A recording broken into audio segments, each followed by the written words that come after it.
of Albion's fatal tree. I thought the tree was the gallows.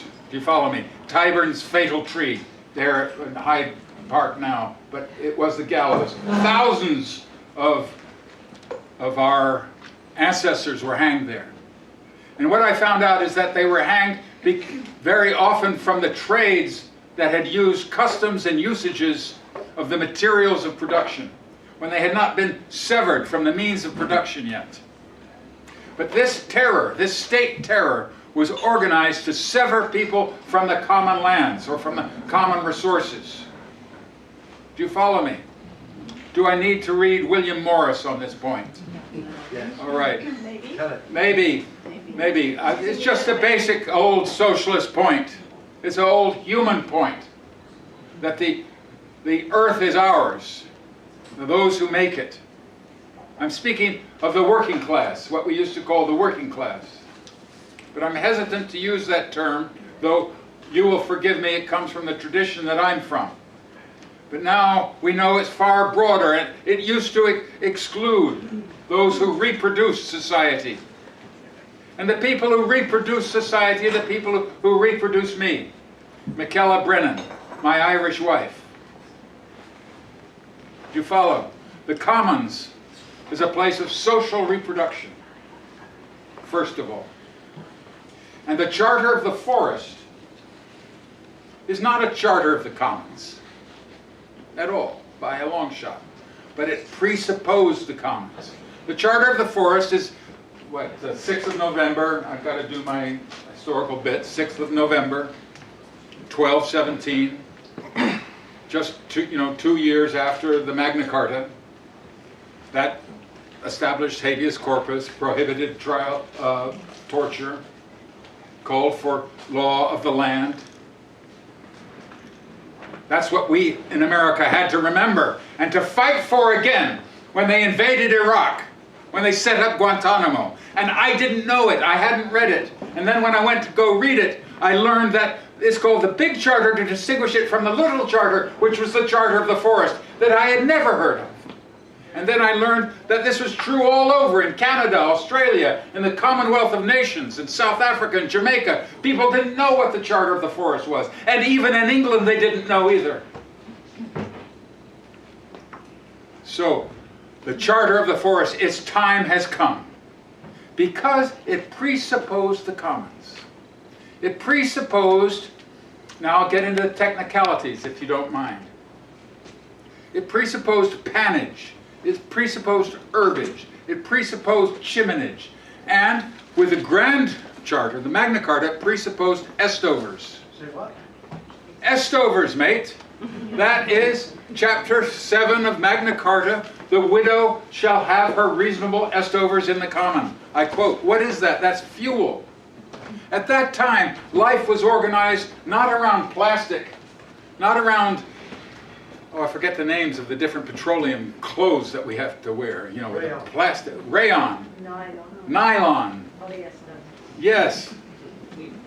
That's just the clothes. And then the food, the plastic forks, the plastic spoons. I don't know if you've been invaded with this yet.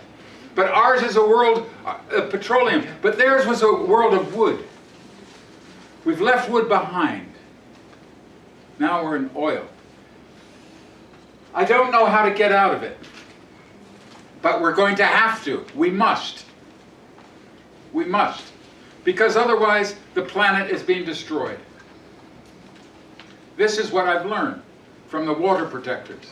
This is what I learned in Chiapas. That it's possible to get out of that plastic, petrochemical civilization. I'm not sure we can do it with existing forms of assembly and political organization. But let me, instead of going on this tirade, shall I say Madam Chairperson?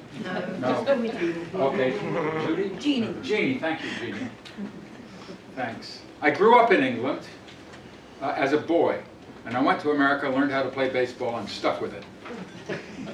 And I have a U.S. passport. But this is just to explain some of my mannerisms that might seem odd. Jeannie.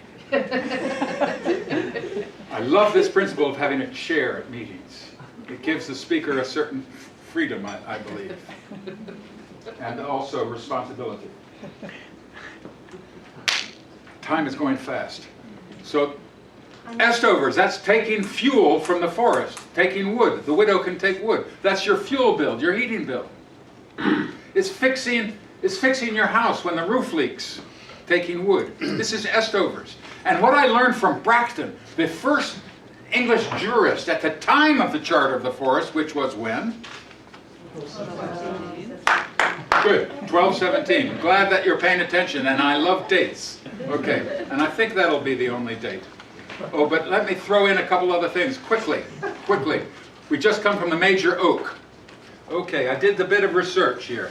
Major oak, named after Major Hayman Rooke. Does everybody know this?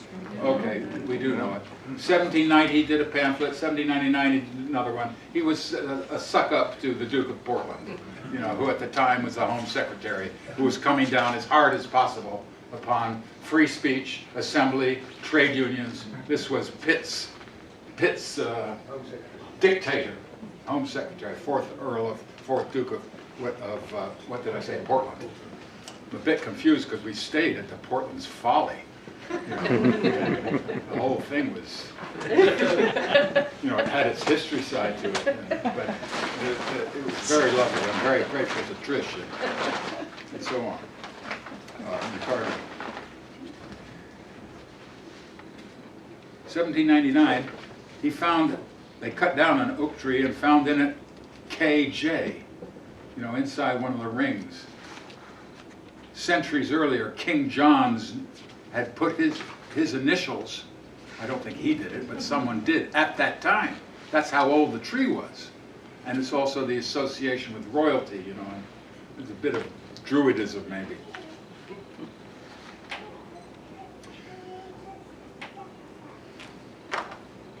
So Hayman Rooke, I mentioned his name, good, because I thought of poor old Thomas Spence. You know Spence? From Orkney. Jeannie, you know Spence? No, I would assume nothing. No. Okay, in order to show how far we are cut off from the rights of nature, I'm reading to you from Thomas Spence. He was a short fellow from the Orkneys. His mom had 18 children. His dad was a net maker. He's a short fellow.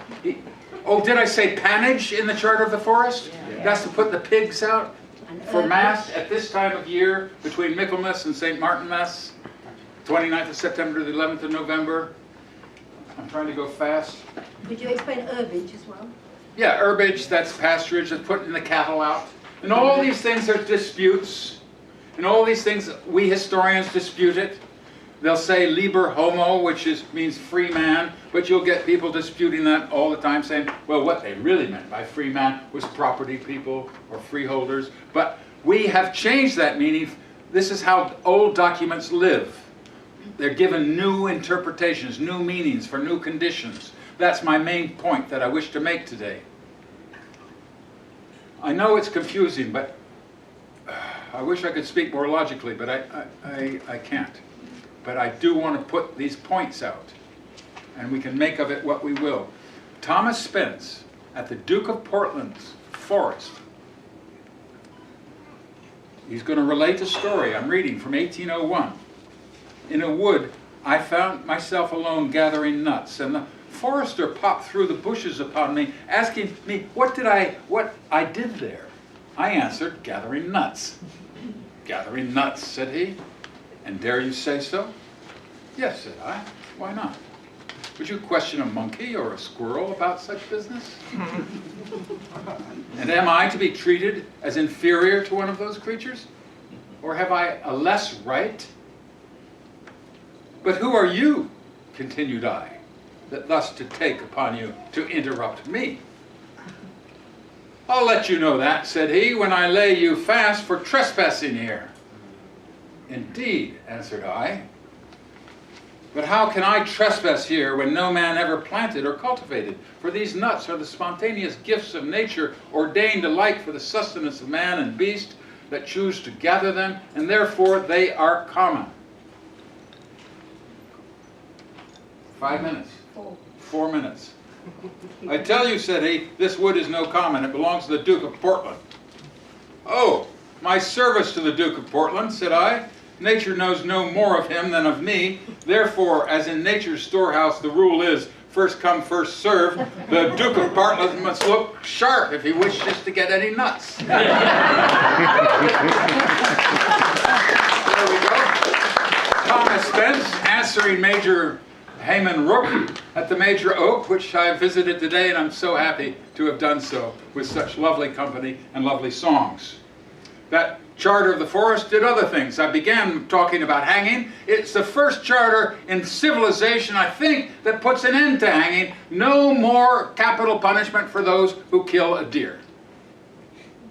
Not bad, not bad. It's a start.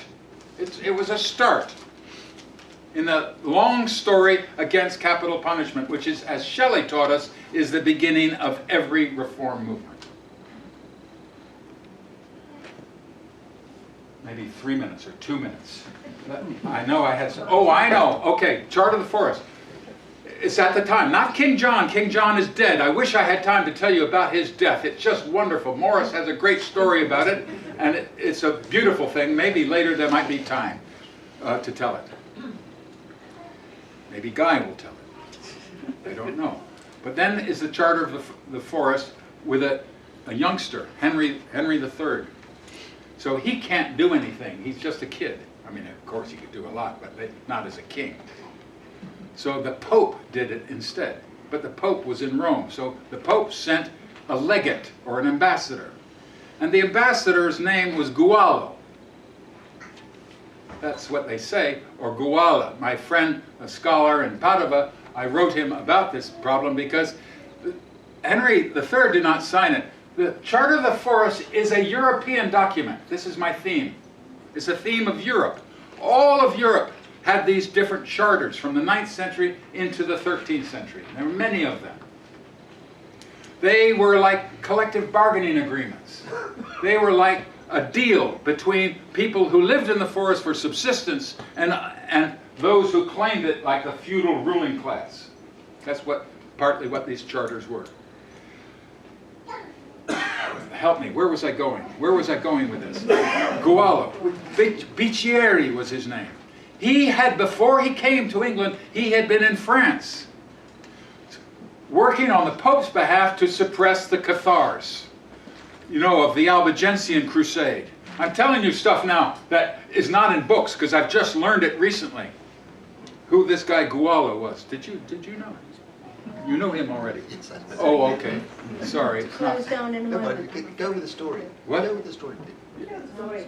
Well, I was just saying, I just wanted to remind everybody that that the Cathars were A, feminists, B, vegetarians, C, believed in reading the Bible themselves and not just having the priest do it in a foreign language.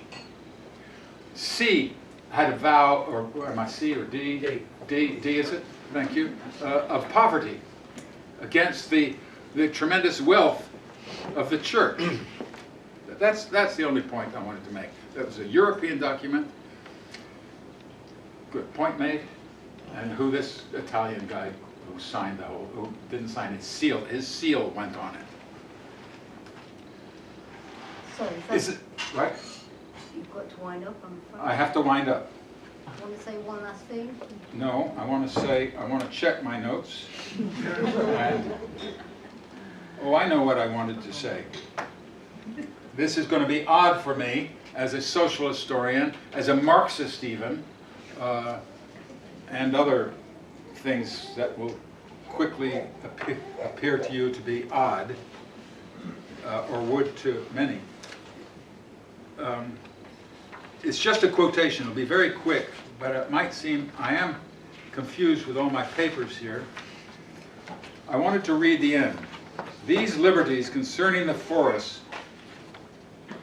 Okay. Jeannie. 3 principles from the Charter of the Forest. The principle of the commons, the principle of assembly, and the principle of restoration or reparation. You must return to us what you have taken. This is very important in North America, and I think worldwide, for those of us in imperialist countries, for so much we've taken from Africa, from Asia, from South America. So it has to do with global, so that's reparations. Commons, we're all dealing with. Assembly, here you get into the tricky forms of government, but we have to start thinking about those again. We make our future by our discussions among ourselves as grounds up. Court leet, the jury system, the Swanimode courts. So that's the thing. Now here's what I was going to read that was going to be a bit embarrassing, and I won't read it, but I'll just say it. King John with Magna Carta. Henry III, Duke of Aquitaine, Anjou, and Lord of Ireland, and so on. For the salvation of our souls, do grant these liberties.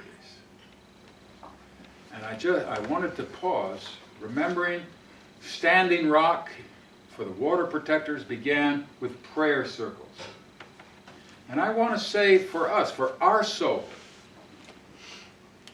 here to me is important lines in this Charter of the Forest, is at stake. For our salvation, for our children, and their children's children.